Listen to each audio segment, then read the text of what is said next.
Hello everyone and welcome to the round glass review for the Olympus Zuiko 300mm f4.5 Auto T.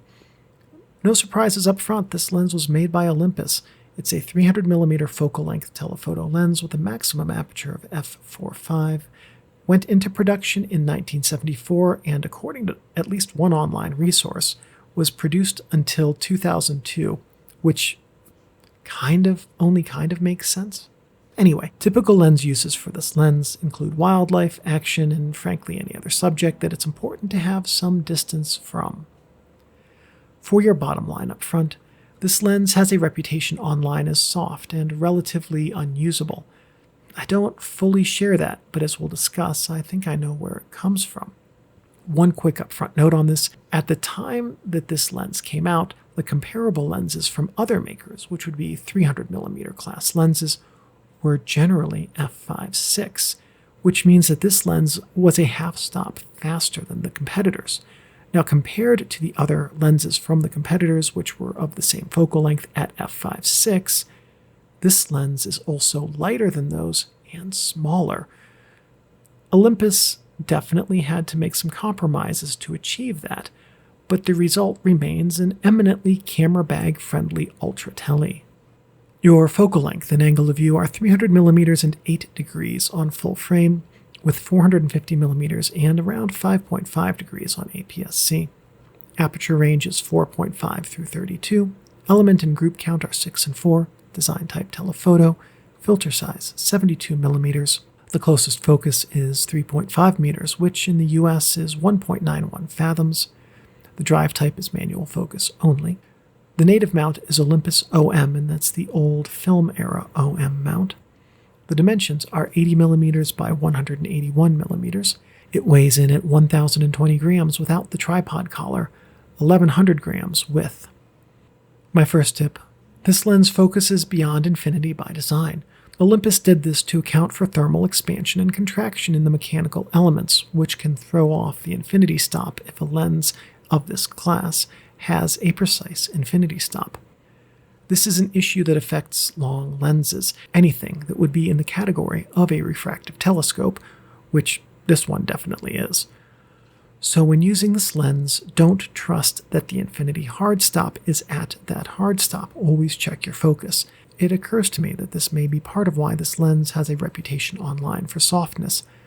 People may just be putting it at the hard stop and assuming it's focused at infinity. The next up, this lens is very hard to use without a tripod. If you choose to do so, you want to hold the lens and focus and then adjust your aperture. Shutter speeds slower than about 1/1600th handheld will likely, if not almost always, show shake. Now, the typical guidance on hand-holding lenses is that your shutter speed should be no slower than the lens's focal length. However, this kind of falls apart with telephotos and macro lenses, the latter of which is not really applicable in this video. And for me, this lens continually delivered slightly shaky images even at 1/1000th of a second, so keep your shutter speeds faster with this lens. This lens is very heavy, and hand-holding it will lead to arm fatigue fast. It's not as heavy as a long lens or traditional design lens, that is, but it still is going to let you know it's there. Now, the lens assembly on this lens, this is the mechanical components that is so heavy that the focusing helical connection to the front portion of the lens can become loose and wobble sometimes. Now, this lens is generally considered super soft by today's standards, especially wide open, with results that are almost unusable in many settings. I tend to disagree with that, but I do suggest that stopping this lens down to f8 is going to give you the best performance you can get from it. Stopping down much smaller than f11 is going to make your shutter speeds very long, and quite frankly, diffraction is going to start taking over around f22. Now, wide open, one thing to note is that the depth of field on this lens is so thin that if you handhold it, slight wobbles in your stance will shift the focus significantly.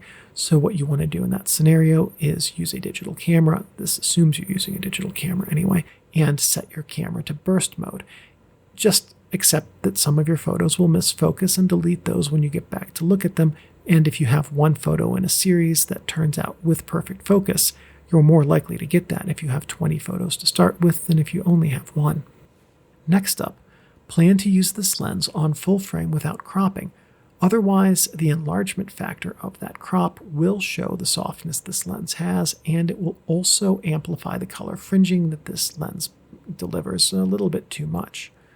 The next note I have is that with the speed booster I have, which, if you've heard me talk about the Olympus speed booster I bought in previous videos, was almost $200. It's very spendy. With that speed booster, this lens does not quite reach infinity wide open, or even at the first few apertures, and it needs to be at f11 or smaller to reach infinity. That's gonna be a significant problem for you APS-C speed booster users. Again, with the speed booster I have, images from this lens do vignette a bit, and they are very flat. This leads to post-processing overcorrection and contrast and color controls that can increase contrast and saturation to unpalatable levels. So, I guess in a nutshell, skip the speed boosters with this lens. Now my last point is going to be counterintuitive. I would have expected a lower resolution sensor to deliver better images with this lens, simply because a higher resolution sensor tends to demand more from a lens. But that was not my experience with this lens. This lens delivered its best performance on my A7 IV, gave middle ground performance on my OM4, and it was at its worst on my A7S II. Very perplexing.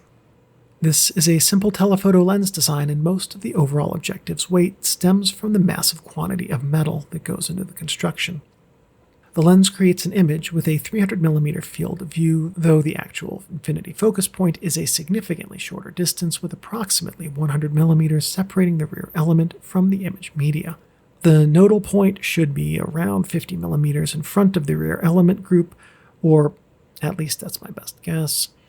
Anyway, as a general statement, telephoto lenses of the 70s, though much better than earlier telephoto optical designs, were still not as good as traditional long lenses of the same focal length. But all telephoto lenses will have one major advantage over a similar long lens: diffraction softness.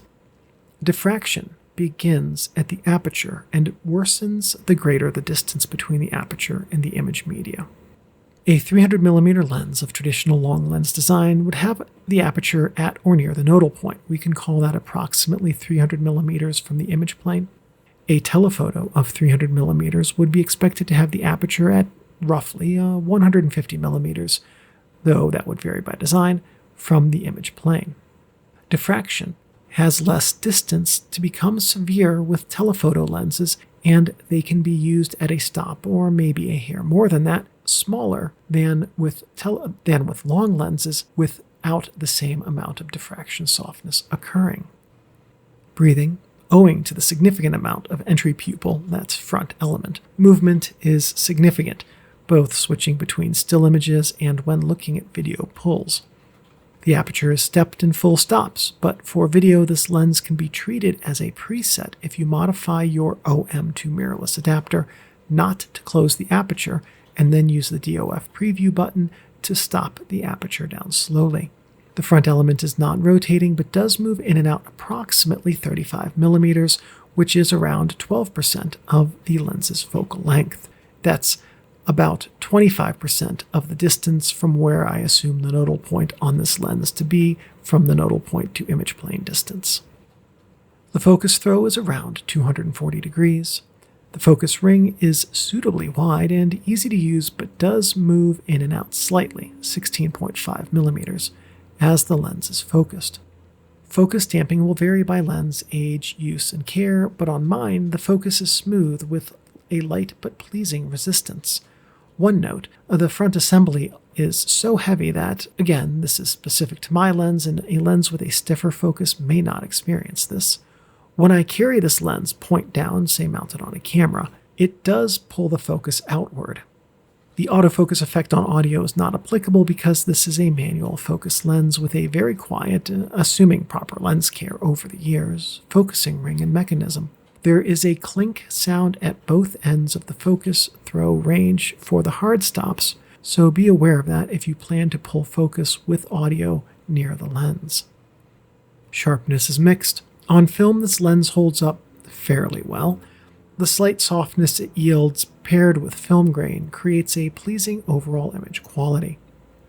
On digital, the story is a hair different, and cropping down from full frame with this lens is not recommended. Using the entire image sensor with this lens will help it deliver the best results that it can. Build quality is in keeping with mid-70s and later Zuiko lenses. Excellent. That said, this lens can develop barrel wobble as the housing has a lot of weight. Contrast is on the flat side, and this lens affords a great level of contrast control in post. That said, automatic contrast and color corrections can lead to strange color shifts and aren't recommended. Images from this lens benefit from manual, hands-on editing. Out-of-focus areas are generally quite nice, with a pleasing transition from focused to unfocused areas. Distortion wasn't directly tested due to the length of the hallway where my graph paper is hung, but looking at some shots of buildings that I took specifically to try and identify distortion, none is apparent. Light loss, when photographing a white screen up close with the lens focused at infinity, is well controlled with little loss even wide open, and that's to be expected, and this lens performs in line with other telephotos in that regard. Flare and ghosting never manifested for me with this lens, which may in large part stem from the lens hood always being extended when I used it. As a general rule, if your lens, whatever it is, has an extending lens hood, use it. The manufacturer put it there for a reason. Balance with cameras is laughably front-heavy. Don't bother with this lens on a small APS-C mirrorless body. Stick with large full-frame and film SLR cameras. You will need their weight as well as the entire image circle to make the most of this lens. Let's be completely honest, this lens makes some compromises. The trade-off for those is that this is a long focal length, a fast speed for that length, and compared to traditional long lens designs of this spec, a much smaller and lighter package than could otherwise be had. But photography is filled with compromise, and in all things, compromise is not inherently bad. This lens can be worked with and work quite well today on mirrorless cameras if you do a few of these things. Don't crop your image, or crop only a few %. Shoot full frame. Have a newer mirrorless camera with good focus peaking and zoom in to focus precisely, or preferably do both. Use a camera with a decent megapixel count. Those things will help ensure you make the most of this lens. Don't expect miracles and don't expect perfection. Expect a lens that delivers interesting, era-typical images in a package that, for the spec, is small and light.